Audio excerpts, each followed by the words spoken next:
Kaya ba nila akong ipakulong? Kaya daw siyang ipakulong ni Bongbong, mga kababayan. Pero hindi nagpapatinag si Senator Marcoleta. Kahit ipakulong pa siya, mga kababayan, hindi siya mananahimik. Kahit lahat ibabato sa kanya, kahit siya na lang, mga kababayan, ang nag-iisang nakatayo, hindi siya yuyuko. Dahil alam ni Senator Marcoleta, mga kababayan, na siya ang nasa tama. At etong mga nanggigipit sa kanya ngayon na sinasampahan siya ng mga kaso, mga kababayan. Sinabi ni Senator Marcoleta ay aminado na sometimes you have to bend the law. Si Boying ang kanyang tinutukoy, mga kababayan, na agree sa sinabi ni Tulfo na sometimes you have to bend the law in order to please the people. At sino ang amo na si Boying? Si Bangag, mga kababayan, na law bender din. Panoorin natin, mga kababayan, ang matapang na speech ni Senator Rodante Marcoleta. Madam President, kaya po ba nila kong ipakulong? Kaya pa ba yung kakulong? Kaya po nila. Kaya, no? They can. Pero makakalaban nyo ang INC. Nagawa nga po nilang umimbento ng krimen laban sa akin. Oo nga, no? Kamakailan Nag-invento, lang po, no? hindi pa nagtatagal. Sino maniniwala, mga kababayan, na biglang nagka-plunder case si Senator Marcoleta dahil sa campaign donation na ginagawa naman ng lahat? Dito rin sa bulwagang ito, somebody said, sometimes you need to bend the law Aroy! Oh, ayan! Alam natin na kung sino. to be able to please the people. Please the people. Yan nga, mga kababayan, hindi nga nila piniplease ang people. Itong mga bangag. Binend nila ang law dahil to please themselves. Am I right, Mr. Secretary Rimulya? Ayan. Oh, sinabi yun ni Erich Sylvester Tulfo, mga kababayan, and then inaffirm ni Boying Rimulya. Secretary Rimulya, then Secretary of Justice, now Ombudsman, Siya pala, no, ang nag-confirm, no, nung sinabi ni Erwin. said loudly, Erwin Tuta. yes, sir. Yes, So, sir! pwede na nang baluktutin lahat, kagaya ng pambabaluktot na ginawa nila. Alaka! Pero sinasabi ko, Madam President, they can imprison me, they can arrest me. Ikulong but I niya tell ako. them, they still will not win. Hindi Itaga kayo nila yun mananalo. sa bato. Itaga niya yan sa ulo. Madam Nadamay na naman si Bato. Hindi si Bato de la Rosa, kundi sa Bato na rock, mga kababayan. President, Madam President, distinguished colleagues of this chamber, Senator Marcoleta. and my beloved countrymen. There are moments in the life of a republic when silence becomes easier than speech, when comfort becomes more tempting than courage, and when public office is tested not by applause but by pressure. Maraming ganyan, mga kababayan, na nananahimik na lang. Lulukin na lang, mga kababayan, ang kamalian dahil ayaw nilang pag-initan. This is one of those moments, Madam President. I rise today on a question of privilege. Just last week, I was stunned with the shadow of a complaint filed by the Field Investigation Bureau, Office of the Deputy Ombudsman for Luzon. Ombudsman, plunder case, mga kababayan. A complaint perfectly timed, wrapped in legal language, amplified by noise, and aimed not merely at my person, Amplified by media, biased media. but at my independence. I stand before you not as a man begging to be understood, not as a senator asking to be spared, and not as an accused shrinking from the weight of accusation. Rather, I am here as a servant of the Constitution, elected by the people, bound by Elected oath, by the and people. determined to perform my duty without fear, without favor, Without fear, ha? Walang takot talaga, mga kababayan. and without surrender. Without The surrender. complaint arrived while the Senate is confronted with uncomfortable truths, namely, Namely, the pending continuation of the investigation of the anomalous flood control projects. oo nga, no. Tiniming talaga, mga kababayan, no, sa pagbabalik ng investigasyon ng flood control. At eto, mga kababayan, kahit hindi pa siya ang chairperson, mga kababayan, ng Blue Ribbon, vice chair, mga kababayan, si Senator Marcoleta. Okay na rin yun, mga kababayan. The approaching constitutional burden of an impeachment trial and the growing pressure upon this institution to surrender its independence through political maneuvering disguised as constitutional reform. Let us not pretend that this complaint came in a vacuum. The pattern is too visible to ignore. First, Too visible at too obvious at gas-gas na, mga kababayan, ang pattern. Pattern talaga ng mga bangag. remove the inconvenient voices from the inquiry, then weaken those who refuse to conform, then frighten others into silence and Frighten. submission before the decisive constitutional battles begin. Yan, no? Ang mga Tulfo, mga kababayan. Yan ang example, best example niyan, na Finright 10. Di ba ang tapang ng mga Tulfo, mga kababayan? Sa radyo, Sa radyo lang ha, binabastos nga pati mga police, men in uniform. Minumura mga kababayan. Tapos dito wala ka talagang marinig na mayroong nireklamo si Tulfo. In fact, 2 Tulfo tungkol sa korupsyon ng Marcos administration. Bumangag! Mr. President, this is not merely about a complaint. The Trump-up charges filed against me and some of my Trump-up. friends are not merely legal accusations. They form part of a deeper and more nefarious design to Nefarious. intimidate independent voices, to punish dissent, and to warn every senator that the price of asking hard questions could lead to personal damnation. If the intention of these cases is to silence me, let me say this at the very beginning. You It has cannot. failed. It has failed to silence him. Hindi kayang mga kababayan, mapa-silent si Senator Marcoleta. I will not be silenced. I will not. I did not seek public Be office silenced. to become comfortable, Madam President. I did not take my oath merely to occupy a seat in this chamber while billions disappear into darkness, while constitutional processes are manipulated by pressure, or while the Senate is slowly conditioned Constitutional processes is manipulated by pressure. Woo! Kabilang ba dyan mga kababayan ang sa Supreme Court? Kabilang ba dyan yung ibang mga ahensya sa gobyerno mga kababayan? Yung Senado, yung Kongreso, at yung under sa executive. Pinipressure. fear retaliation for independent judgment. Kinatakot. Dahil kung hindi ka bumangag, kakasuhan ka. I Kaya did ito not sa take Senator my oath to Marcoleta. serve only when service is convenient. I did not come to this chamber to lend my voice when power uploads and withdraw it when power becomes displeased. The senator is not elected to be timid. The senator is not sworn into office to become a spectator while the Constitution is tested, while impeachment proceedings demand judgment, and while the people cry out for truth about the wide-scale theft and public fund. Oh, wide-scale theft. Corruption. Theft of public funds. Theft Instead, of public fund. Corruption na yan. Mga pagnanakaw. a senator is elected to stand, to examine, to question, to decide, and when necessary, to resist. This is what I intend to do. So let the complaint Resist! be examined. Let the evidence be tested. Let the law speak. I will answer in the proper forum with documents, with facts, and with the calm confidence of one who knows that accusation is not proof, that attacks couched in legal veil do not constitute the truth. And before the Filipino people, I must say what is plain. A complaint without nexus is not justice. A complaint without evidence is public injury, official favor, corrupt consideration, or abuse of office is not accountability. It is It machinery. is machinery. It is pressure. It is a warning shot fired at those who refuse to kneel. And if that warning was meant for me, Mr. President, then the answer is very clear. The answer is It very failed. clear. It failed. The complaint against me speaks of amounts.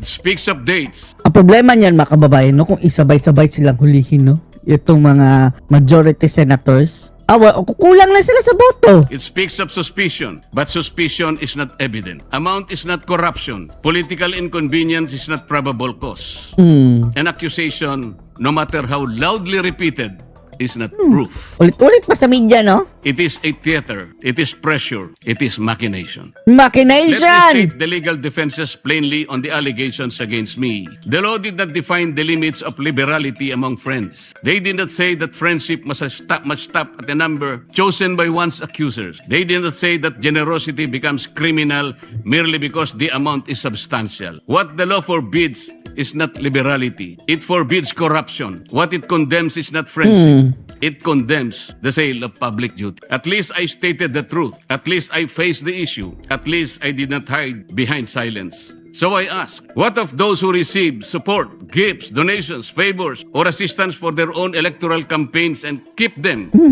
beyond public scrutiny? No, napaka-ridiculous mga kababayan, no? As if naman, no, na hindi yan gawain ng mga politician, mga kababayan, na tumanggap ng, campaign funds. Yung iba nga, binubulsa pa mga kababayan yung campaign funds na natatanggap nila.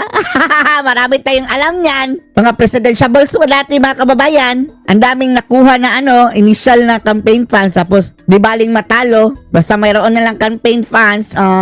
Funny as, Shall the law be a sword only against those who dissent and shield for those who belong to the circle of the powerful? circle of the If powerful. transparency is demanded, let it be demanded of all. If public morality is the standard, let no one be exempt because of wealth, alliance, influence, or proximity to power. And so Proximity sa power. Meaning, malapit sila sa kaban mga kababayan ng mga bangag. I speak again, clearly and directly. What official act did I sell? What vote did I promise? What public fund did I touch? What Kaya nga anong pake nila mga kababayan dyan sa nag-donate kay Marcoleta? Para naman nga sa eleksyon. Hindi naman yan mga kababayan para sa hindi nga yan ninakaw, hindi nga yan public funds.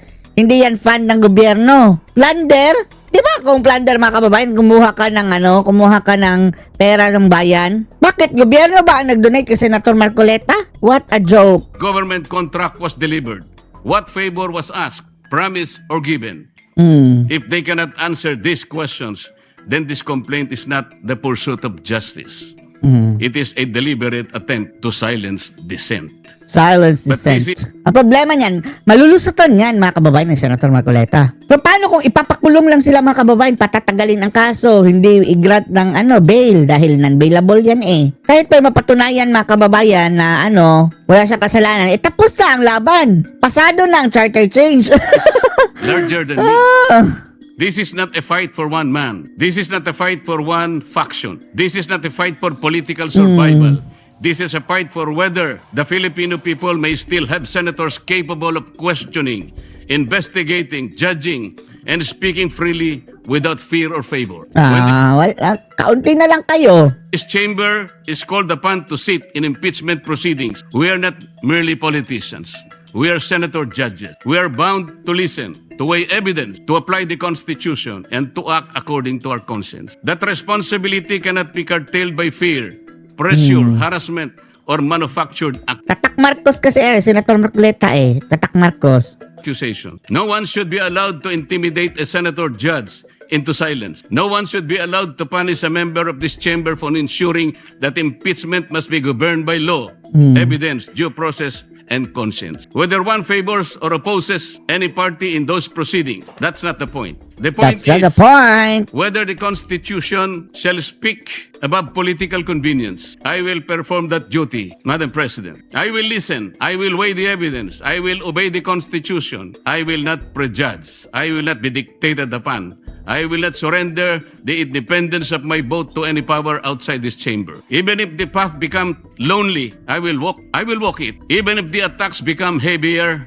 I will endure them. Even if my voice becomes inconvenient to the powerful, I will continue to To the speak powerful. the way I should. Hindi pa titinag. The same is true of the Senate's investigation of the flood control. Umpisahan nyo na, bago pa sila, mga kababayan. Baka pang ulol ng, parang si Cheese, mga kababayan, parang, nangangamoy baliktaran na, mga kababayan. Kung totoo man lang yung sinabi ni, ni Kiko Matsing, na willing daw si Cheese na lumipat. Basta siya lang ang maging Senate President. Sana nga hindi makumbinsi yung Cheese mga kababayan. Wala tayong tiwala dyan dahil unang-una, bagoong yan dati, di ba? Kabangag yan ni Marcos dati mga kababayan. Scandal. That inquiry must continue. It must not be weakened. It must not be derailed. It must not be silent. If there has been grand-scale theft from the country's coffers, then that is among the greatest sins of our modern public life. It is not ordinary corruption. It is the stealing of safety from communities that drown. It is the stealing of roads from farmers. It is the stealing of classrooms from children. It is stealing of medicine from the sick, wages from workers, and hope from taxpayers who labor honestly while others feast on public money. Feast on public money. Pinagpiestahan natin public money. Ay, nako. Bangag. Jutang dinamis mo bangag. No senator should be silenced when the duty is to follow the trail of the public's money. No committee should be weakened when the task is to expose corruption. No voice should be threatened when the question before the nation is whether the billions intended for the people were ransacked by bandits of insatiable greed. Insatiable I do greed. not fear imprisonment. I fear a country where freedom itself is imprisoned. I fear a republic where legal processes processes are twisted into weapons, where dissenting voices in the Senate are mechanically trimmed down, and where the rich and the powerful elite manipulate institutions so that only their chosen voices may be heard, while others may refuse to speak because of threats. I will not. I will Madam not. President, I will not let fear write my narrative. I will not let intimidation decide my vote. Make me bleed, and I will still shout out to the high heavens for truth and justice. Push me against the wall, and I will still push back with all the lawful strength that conscience, evidence, faith, and duty can give me. Not with violence, not with hatred, not with recklessness, but within the Constitution, in my hand, the law in my shield, the truth as my voice, and the Filipino people as my reason. Nelson Mandela once spoke of a democratic and free society as an ideal for which he was prepared, if necessary, to die. I do not compare myself to Mandela. I am too little to even try. Madam President. Nakulong yun si But I Mandela, understand mga the kababayan. burden of that lesson. Freedom is never preserved by the silent. It is preserved by those who still speak when silence becomes the safer choice. And so I say this to those who believe that cases can frighten us, that accusation can tame us, that pressure can make us forget the oath we took before the people. You have misread the Senate. You have misread the Constitution. You have misread me. May I repeat? I will answer this complaint in the proper form. Calmly, firmly, and with evidence. I will sit in impeachment proceedings with conscience, impartiality, and due regard for the record. I will pursue the examination of flood control anomalies with Ayan! fairness, Tuloy and natin yan. determination.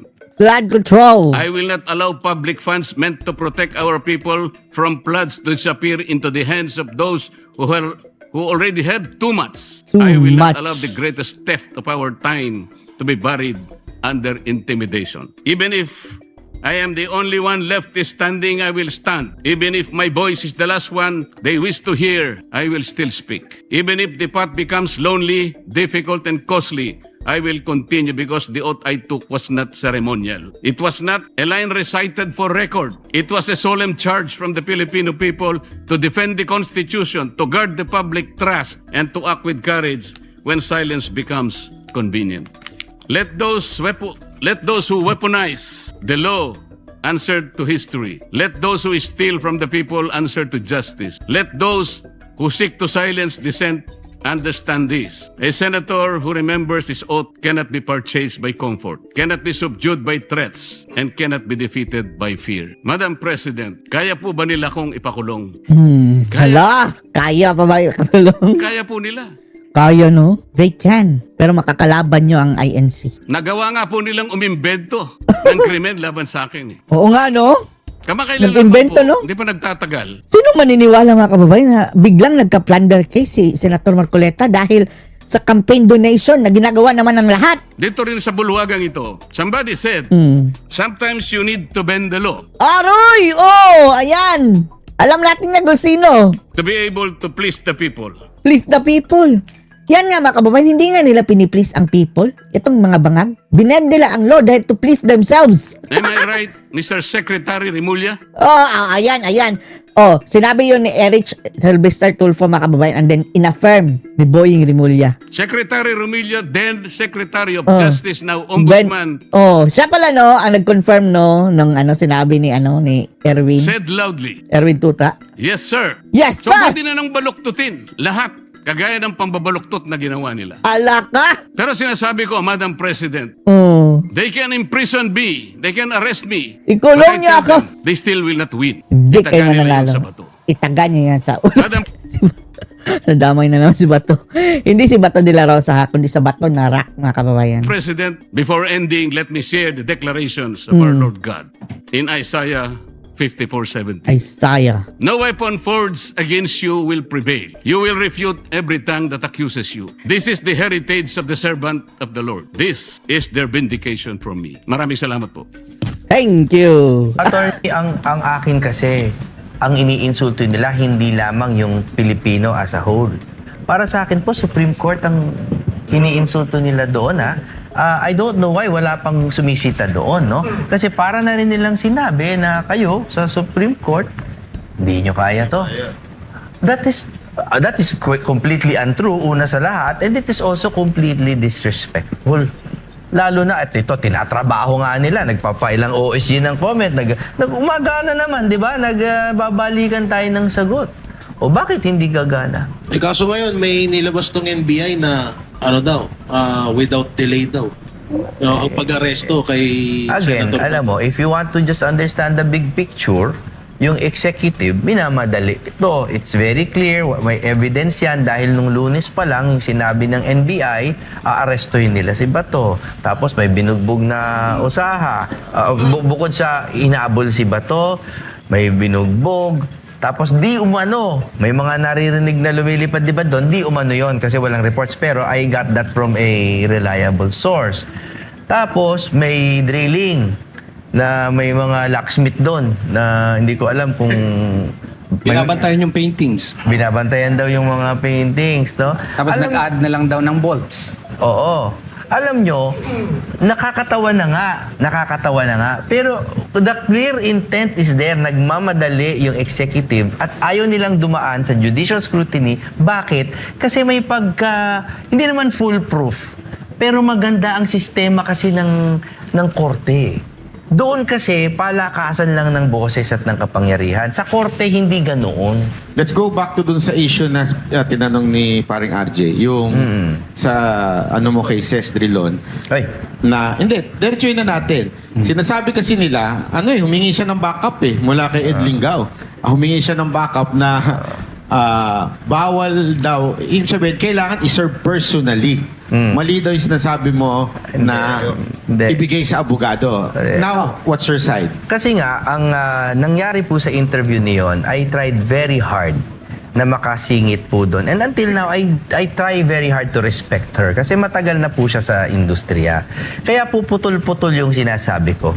Sa dami po ng mga interview na ginawa ko, sinabi ko na kung si Trillanes, binibigyan nyo ng kapangyarihan na mag-serve ng warrant, delikado yan. Di ako na lang.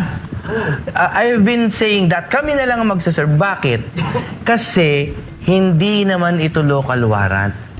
At it is not even a foreign warrant validated by the local courts.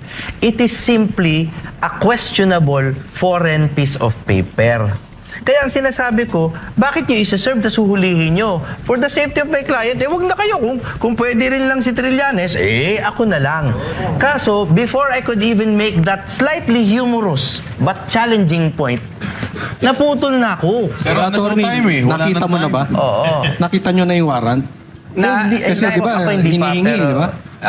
Actually, nakapost na sa ICC, nung unsealed na daw nila, nandun na daw. Pero attorney, ano ba ang proseso talaga dito? Kasi may argumento din na si Senator, yung issue ni PRRD, may involvement ng Interpol.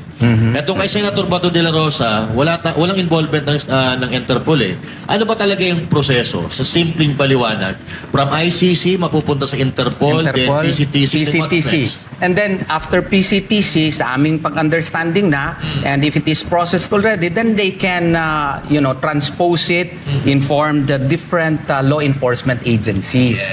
Doon kasi at that time, in May 11, wala pa yung nagawa. Oo. Kaya nga, I would lawyer for my very good friend and my law partner. At that time, may punto talaga siya.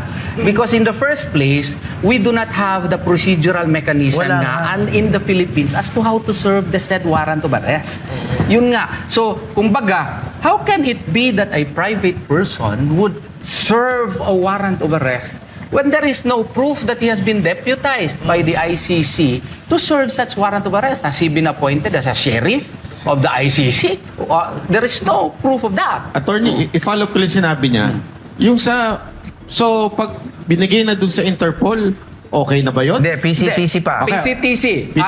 PCTC. Supposedly, ang aming argumento doon, yung PCTC, kasi nga, yung foreign divorce decree nga, pinapapasa pa natin doon sa RTC for petition for confirmation of foreign judgment. Okay?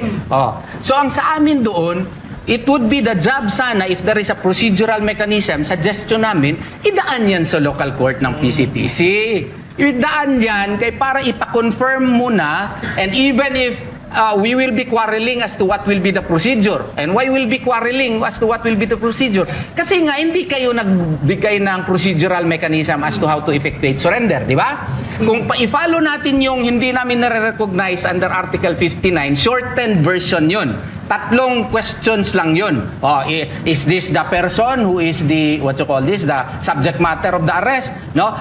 And second process, nakalimutan ko. Ang third, has his rights been respected? Shortened process yun. Pero kung yung ini-insist namin that it has to be transformed into a local warrant of arrest, long process yun. So yung PCTC is a court. No, No. it is an executive agency which is tasked to handle Transnational crimes. transnational crimes. From there, kailangan pa dumaan ng court. Yes. Sa aming sa version, inyong ano. sa aming Hindi. side. Tsaka pati sa regulations ng ICC, nakalagay yun na kung ano man yung transnational crimes sa division nyo dyan sa bansa nyo, dadaan pa rin yan sa competent judicial authority. In accordance nga with national laws. Kung in accordance with national laws, how do we determine probable So sa tingin cause ninyo, here? attorney, kung gagawin ito ng gobyerno ngayon, yung proseso na sinasabi ninyo, di parang umamin na sila na mali yung ginawa nila kay Pangulong Duterte noon. Yun. Napakagandang point niyan. Kaya rin hindi sila, parang mate sila eh. Kasi pag ginawa nila, biglang mali yung kay Duterte. So mali void naman ngayon talaga. yun. Sa akin palagay, mali talaga yung kay Mali Tatay naman Digong. talaga yan. Mali talaga yung kay Tatay Digong. In whatever constitutional democracies yan, yun pa lang ang first time na ginawa yun na hindi dumaan sa korte ng local court. Kaya nag-file kami ng kidnapping Which is Pending pending ngayon pa yan. sa ombudsman. Oo. And I'm hoping na at least meron man lang resolution nun. Pero in fairness, ni-require naman yung kabila to answer na. Yun nga lang, nawala si Sir Boying Rimulya as one of the respondents based also on the order of the ombudsman. So paano tatakbo yun? Ang galing, no? Ang galing talaga. Oo nga. Alam mo, May tanong naman ako. Ako kasi may nakapahan na ako eh. Alam niyo naman, di ba? Oo. Nakapusta ako eh. Pwede ka nang itapon sa ICC. Nakapusta siya, attorney. Ako, alam nila lahat. Alam ng mga kalaban eh, na pumusta ako last year pa. pinusta niya yung kanyang... Magpapatuloy daw siya. Magpapatuloy ka. Pag nahuli sa... Pag napunta sa ICC si Senator ako. Delikado ka. Delikado. Pero ngayon, nilakatanong ko. Inuusan na lang ko yung OG, yung PNP sa NBI para hulihin si Senator Bato. Anytime ngayon. Ang pinakatakot po, paano kung may mangyaring masama? Paano kung napaputukan, napapataya? Oo nga. Lumaban siyempre, nalaban yun kasi alam naman natin, illegal yun. Itabig siya eh. Illegal. That is truly the worst case Anong scenario. worst case scenario nun? Well, if that happens and something bad would arising out of that illegal course of action, then we can file appropriate cases, no? I know there will be a slim chance of us winning under this administration, but at least we will see to it that the cases will still be alive until 2028. Pero, Tony, paano kung may nangyaring masama? Both sides. Kunyari, kayo huwag naman, ang Senator Bato. Paano kung... Sana hindi. Kung sa utos Sana nila na hindi. yun, naging agresibo ang pulis at nadisgrasya siya, anong implikasyon nun sa Okay. atin? Lalong-lalo na wala naman siyang kaso dito sa Pilipinas. At this is why napaka-importante na i-lay down natin yung basis kung sino ba yung gumagawa ng illegal dito. Kung illegal yung arrest sa kanya, if it is an unlawful arrest, di tama yung self-defense ni Bato.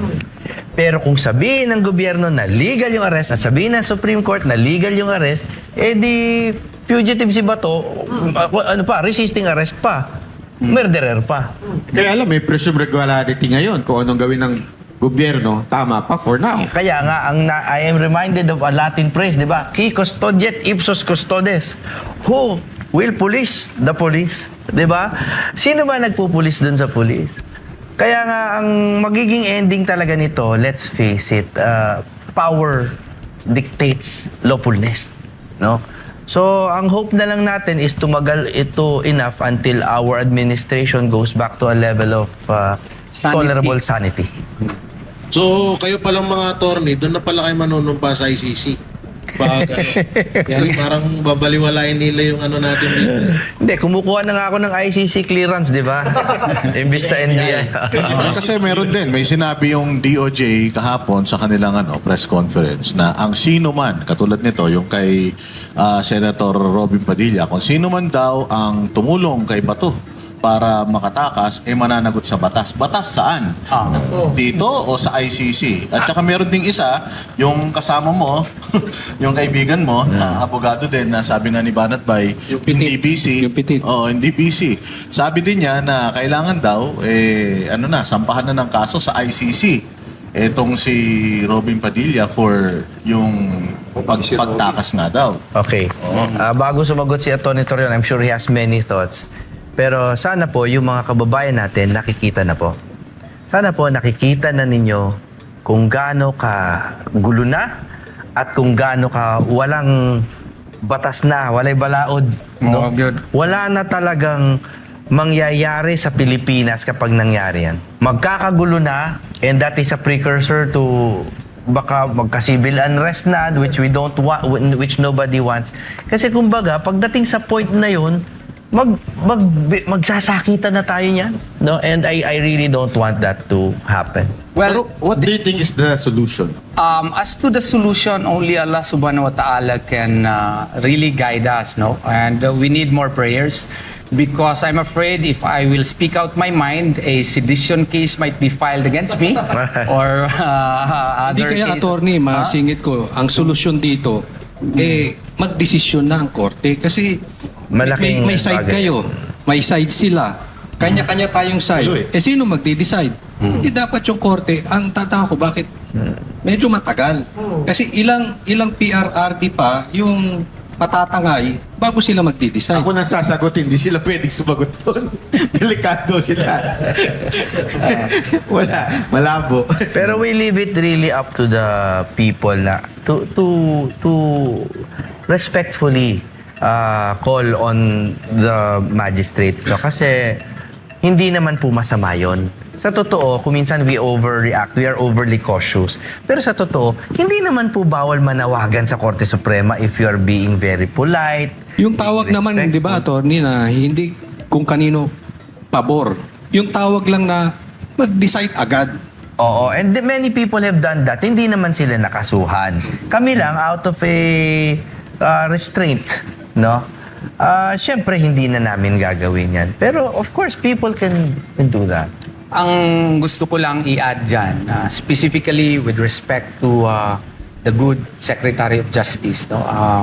Si Secretary Vida, that there will be consequences for persons who will assist Senator Bato de la Rosa. I think what he means is probably that he will be filing violations of Obstruction. obstruction of justice under PD 1829. Nung una, akala ko din, partner pero they are now claiming na hindi na sila obstruction under our laws, pero obstruction under ICC. ICC. Kaya nga mas tumalala. Why is that important? Kasi yung obstruction po dito, ang penalty niyan hanggang prison correctional. So 6 years, pababa. Immune ang senador dyan, at least from arrest. No? Pwede mo kasuhan, pero after na yan didinggin, after their tenure. No? So, ibig sabihin, si Senator Padilla, hindi po yan pwedeng makulong for obstruction habang nakaupo siya. Kung 1069 ang gagamitin natin. 1869. Iba pala yung 10. Pero, pag ginamit nila yung ICC obstruction, again, no holds barred na naman. And why do we want this?